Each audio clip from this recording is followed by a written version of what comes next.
Release అయిన రోజు నుండి అన్ని చోట్ల ఎక్సలెంట్ కలెక్షన్లతో దుమ్ము దుమారం లేపుతూ దూసుకుపోయిన సిద్ధు జొన్నలగడ్డ నటించిన లేటెస్ట్ మూవీ టిల్లు స్క్వేర్ సినిమా సెన్సేషనల్ కలెక్షన్లతో బ్రేక్ ఈవెన్ ను పూర్తి చేసుకోవడమే కాదు సాలిడ్ లాభాలను సైతం అందుకొని దుమ్ము లేపింది. కానీ వర్కింగ్ డేస్ కు వచ్చేసరికి సినిమా డ్రాప్ అవుతుంది అనుకుంటే వర్కింగ్ డేస్ లో కూడా మంచి జోరును చూపెడుతూ 5 రోజుల పాటు అంచనాలకు తగ్గట్లు కలెక్షన్లను సాధించిన ఈ సినిమా 6వ రోజు మొట్టమొదటిసారిగా అనుకున్న దానికన్నా కొంచెం తక్కువ కలెక్షన్లను సొంతం చేసుకుని కొంచెం ఎక్కువ డ్రాప్స్ ను దక్కించుకుంది.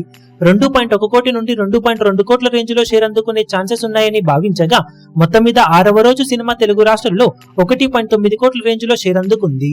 వరల్డ్ వైడ్ గా 2.6 కోట్ల రేంజ్ లో షేర్ ను 4.8 కోట్ల దాకా గ్రాస్ ను వసూలు చేయగా 6 రోజుల వరల్డ్ వైడ్ కలెక్షన్లను చూసుకుంటే నైజాంలో 17.09 కోట్లు, సీడెడ్ లో 3.94 కోట్లు, వైజాగ్ లో 4.05 కోట్లు, ఈస్ట్ లో 2.03 కోట్లు, వెస్ట్ లో 1.21 కోట్లు, గుంటూరులో 1.75 కోట్లు, కృష్ణాలో 1.61 కోట్లు, నెల్లూరులో 98 లక్షల దాకా షేర్ అందుకున్న ఈ సినిమా తెలుగు రాష్ట్రాల్లో మొత్తం మీద 32.66 కోట్ల దాకా షేర్ ను 53.40 కోట్ల రేంజ్ లో గ్రాస్ ను వసూలు చేసింది.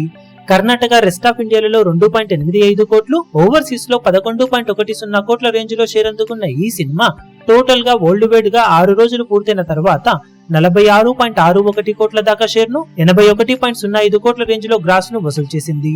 28 కోట్ల బ్రేక్ ఈవెన్ టార్గెట్ తో బరిలోకి దిగిన ఈ సినిమా 6 రోజులు పూర్తయిన తర్వాత 18.61 కోట్ల రేంజ్ లో ప్రాఫిట్ నందుకొని బ్లాక్ బస్టర్ హిట్ గా నిలిచింది. ఇక బాక్సాఫీస్ దగ్గర మిగిలిన రన్ లో సినిమా ఎలాంటి కలెక్షన్లతో పరుగును కొనసాగిస్తుందో చూడాలి. ఇప్పుడు ఈ వీడియో మీకు నచ్చినట్లయితే లైక్ చేయండి, షేర్ చేయండి, ఛానల్ ను సబ్స్క్రైబ్ చేయడం మాత్రం మరవకండి. ఏ చిన్న అప్డేట్ ను మిస్ అవ్వకూడదు అనుకుంటే బెల్ ఐకాన్ ను ప్రెస్ చేయండి.